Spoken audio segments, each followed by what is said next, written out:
ఈ వీడియో నచ్చితే లైక్ చేయండి, షేర్ చేయండి, సబ్స్క్రైబ్ చేయండి. ఈ కింది బాక్స్లో తప్పక కామెంట్ చేయండి. మహానంది దేవాలయం కర్నూలు జిల్లాలోని నంద్యాల వద్ద ఉంది. ఈ దేవాలయం పచ్చని నల్లమల అడవులలో ఉంది. చుట్టూ పచ్చని నల్లమల అడవులు, కొండల మధ్య ఈ పుణ్యక్షేత్రం చూడడానికి చాలా ఆకర్షణీయంగా ఉంటుంది. ఈ దేవాలయంలో ఉన్న మహేశ్వరుడిని ఇక్కడ మహానందీశ్వరుడు అని పిలుస్తారు.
ఈ దేవాలయం లోపల ఒక కోనేరు ఉంది. ఈ కోనేరు ఎంతో ప్రత్యేకతగాంచింది. ఈ కోనేరు ప్రత్యేకత ఏమిటంటే ఈ కోనేరులోకి నిరంతరం నీరు ప్రవహిస్తూ ఉంటుంది.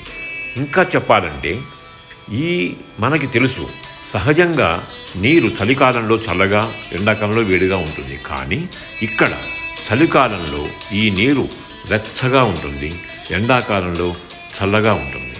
ఈ నీటి ప్రవాహం ఎక్కడి నుండి వస్తుందో ఎవరికీ తెలియదు.